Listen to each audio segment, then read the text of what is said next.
Hello guys and welcome to day 4 of learning Python with me. आज की video में हम देखेंगे कि what are variables and data types. तो वेरिएबल्स क्या होते हैं और डेटा टाइप्स क्या होते हैं, तो चलिए शुरू करते हैं। तो सबसे पहला जो सवाल हमारे दिमाग में आता है आज की टॉपिक को देख के कि वेरिएबल्स आखिर होते क्या हैं और हम वेरिएबल का क्यों यूज़ करेंगे। तो सबसे पहले अगर हम बात करें व्हाट आर वेरिएबल्स, तो वेरिएबल्स क्या होते हैं, तो आपको मैं एक छोटे से एग्जाम्पल के साथ समझाना चाहूँगा। जैसे कि आपके किचन में अलग अलग डिब्बे पड़े होते हैं, अलग अलग बॉक्सेस होते हैं जिसके अंदर आप अलग अलग चीज़ें रखते हैं, जैसे चीनी हो गई, मसाले हो गए और चाय पत्ती हो गई और अलग अलग चीज़ें जैसे भी जो भी आपके किचन में होंगी। तो वो सारी चीज़ें आप अलग अलग जगहों पे रखते हैं, अलग अलग बॉक्सेस के अंदर रखते हैं। तो सिमिलरली अगर हम कंप्यूटर के पास कोई वैल्यू को स्टोर कराना चाहते हैं, कुछ चीज़ें डिब्बों में रखना चाहते हैं, तो हम कैसे रख सकते हैं। तो हम यहाँ पे वेरिएबल्स का यूज़ करते हैं। वेरिएबल्स एक्चुअली में होते क्या हैं, एक तरीके का कंटेनर होता है जिसके अंदर हम वैल्यूज़ को स्टोर कराते हैं और इन वेरिएबल्स को हम नेम्स भी देते हैं जिससे हम इसे ईजिली एक्सेस कर पाएँ। मान लीजिए अगर आपका वेरिएबल, आपने बहुत सारा सामान आपके किचन में है और आपने रख दिया, ठीक है। रखने के बाद आपको यही नहीं पता कि वो किस बॉक्स के अंदर है, तो आप नहीं पता कर सकते कि हाँ भैया ये मुझे कुछ, अगर मान लो मुझे नमक चाहिए, मैं खाना बना रहा हूँ, मुझे नमक चाहिए और नमक का डिब्बा मुझे नहीं पता कि कहाँ पे है, तो मुझे कैसे पता चलेगा, मैं कैसे नमक उसमें डाल पाऊंगा, नहीं डाल पाऊंगा। तो यहाँ पे भी जैसे आप वहाँ पे मार्क करके रखते हैं कि ये सॉल्ट का बॉक्स है, इसके अंदर सॉल्ट होगा, वैसे ही सिमिलरली हम यहाँ पे भी मार्क करके रखते हैं कि ये वैल्यू है, ठीक है। इसकी वैल्यू ये है। मान लेते हैं कि अगर हम किसी की एज स्टोर करा रहे हैं, तो मैं एज नाम का एक वेरिएबल बना लूंगा जिसके अंदर एज को स्टोर कराऊंगा। तो इससे मुझे ये पता रहेगा कि इसके अंदर का डेटा क्या है, ठीक है। और मैं उसको कभी भी कॉल कर सकता हूँ जिससे मैं जल्दी से जल्दी उसको रिट्रीव कर लूँ और उसको यूज़ कर लूँ, ठीक है। तो ये होता है वेरिएबल।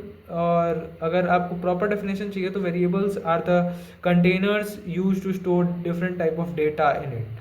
तो ये होता है हमारा वेरिएबल्स। अब वेरिएबल्स के नेम करने के लिए कुछ रूल्स हैं जो आपको ध्यान देने चाहिए। तो चलिए देख लेते हैं कि वेरिएबल्स के जो नेम्स हैं उसके अंदर लेटर्स आ सकते हैं, नंबर्स आ सकते हैं और अंडरस्कोर्स आ सकते हैं, ठीक है। तो ये जो तीन चीज़ें हैं जिसके बारे में मैं बता चुका हूँ आपको ऑलरेडी कि लेटर्स ए से लेके जेड तक, कैपिटल और स्मॉल दोनों इंक्लूडेड है। नंबर्स 1 से लेके 9 तक, कोई भी नंबर्स आप उनसे ही बना सकते हैं, तो वो सारे नंबर्स इसके अंदर इंक्लूडेड होंगे। और अंडरस्कोर्स, अंडरस्कोर जो माइनस वाला साइन होता है, ठीक है, उसमें आप सिर्फ दबा के जब क्लिक करेंगे तो वो अंडरस्कोर होता है, ठीक है। तो अंडरस्कोर जो है हमारे पास वो भी अवेलेबल होता है वेरिएबल नेम के अंदर। लेकिन आप कभी भी एक वेरिएबल नेम को नंबर से नहीं स्टार्ट कर सकते, सिंस उसमें नंबर्स आ सकते हैं पर आप कभी भी वेरिएबल नेम को नंबर से नहीं स्टार्ट कर सकते हैं। तो यहाँ पे ये चीज़ मैं हाईलाइट कर देता हूँ कि आप कभी भी एक वेरिएबल नेम को नंबर से नहीं स्टार्ट कर सकते हैं। Next we have no special characters, हमारे पास कोई भी स्पेशल कैरेक्टर नहीं होते अदर देन अंडरस्कोर, जिसका हम यूज़ करके वेरिएबल नेम में हम लगा सकते हैं, ठीक है। और नेक्स्ट जो चीज़ है उसका ये है कि इसमें variable name is case sensitive. तो वेरिएबल नेम एक केस सेंसिटिव है, जैसे नेम है हमने लिखा और नेम है, तो ये दोनों अलग अलग वैल्यूज़ हैं एक मेमोरी के अंदर।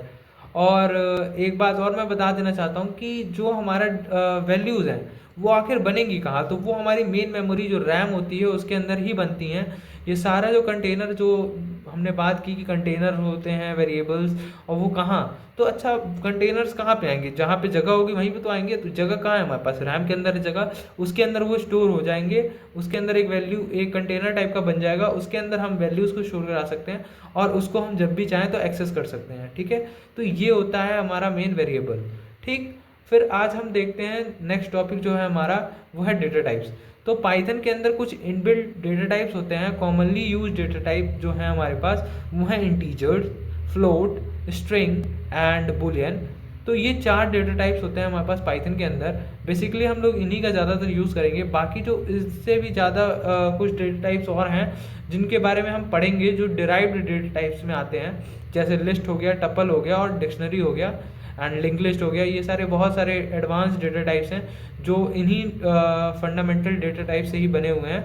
तो सबसे पहले इंटीजर की बात करें तो इंटीजर वो वैल्यूज़ होल्ड करता है जैसे 1 से लेके 10, 30, 40, 50, जिसमें नॉर्मली डेसिमल्स ना हो, तो वो वैल्यूज़ हमारा इंट डेटा टाइप के अंदर आते हैं।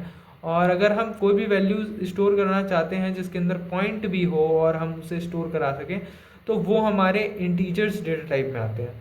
Next we have string. String जो इन्वर्टेड कॉमास के अंदर कुछ भी अगर हम इंक्लोज कर देते हैं तो वो एक स्ट्रिंग की तरह ट्रीट होता है, भले वो सिंबल, नंबर्स या फिर कुछ भी हो सकते हैं, लेकिन अगर वो सिंगल इन्वर्टेड कॉमा या डबल इन्वर्टेड कॉमास के अंदर इंक्लोज्ड है तो इसका मतलब वो स्ट्रिंग की तरह ट्रीट होंगे। Next we have boolean data types. Boolean data types true और फॉल्स होते हैं। हम बेसिकली अगर कोई भी क्वेश्चन का आंसर हम ट्रू या फॉल्स में दे सकते हैं तो हम उसको बूलियन डेटा टाइप के थ्रू रिफ्लेक्ट करना चाहेंगे। जैसे कि अगर हम बात करते हैं कि मैं एक लड़का हूँ, तो इसका आंसर मैं ट्रू में दे सकता हूँ। अगर मैं बात करता हूँ मैं इस समय कंप्यूटर पे बैठा हूँ, तो इसका आंसर मैं फॉल्स या ट्रू में दे सकता हूँ। तो जो भी आपका वैल्यू होती है उसमें ट्रू और फॉल्स, हाँ या ना में जवाब देने वाले जो क्वेश्चंस होते हैं वो आप इस बूलियन डेटा टाइप का यूज़ करके दे सकते हैं। फिर हमारे पास एक टाइप नाम का फंक्शन होता है। फंक्शन के बारे में मैंने आपको ऑलरेडी फर्स्ट वीडियो में बताया था, जब हमने प्रिंट फंक्शन की बात, सेकंड वीडियो में बताया था जब हमने प्रिंट फंक्शन की बात की थी। तो बेसिकली आप समझ सकते हैं कि प्रिंट एक टाइप का मशीन है। जैसे आप कह सकते हैं कि ऑटोमोबाइल जो कंपनीज होती हैं उसके अंदर अलग अलग तरीके के मशीन्स होते हैं कि उनका और काम जो होता है उनका पहले से डिज़ाइन स्पेसिफाई होता है कि आपको ये करना है, आपको ये करना है, आपको ये करना है। तो व्हेनेवर आप जाके सिस्टम को ऑन करते हैं या फिर मशीन्स को ऑन करते हैं तो अपना काम करने लग जाती हैं और हमें जो आउटपुट चाहिए होता है वो दे देती हैं। तो बेसिकली फंक्शंस भी एक तरीके के प्री डिफाइंड वैल्यूज़ होती हैं जो हमें जब भी हम उसे बुलाते हैं तो वो अपना काम करता है और काम करने के बाद हमें वैल्यू दे देता है। तो बेसिकली आज का वीडियो में यही सब था और हमने देख लिया ये वीडियो।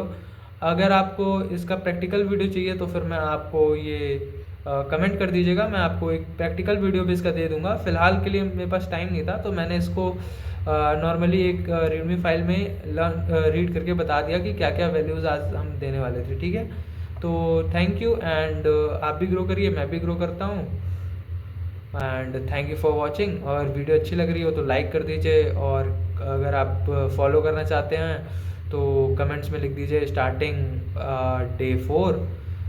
वैसे आप बेसिकली स्टार्ट तो डे 1 से कर सकते हैं, उसमें भी आप कमेंट कर सकते हैं। तो जैसे आपकी इच्छा, अगर आपको यहाँ से ही समझ में आ रहा हो तो आप यहाँ से ही कंटिन्यू कर लीजिए, अगर आपको फर्स्ट वीडियो से कंटिन्यू करना हो तो फर्स्ट वीडियो से कंटिन्यू कर लीजिए।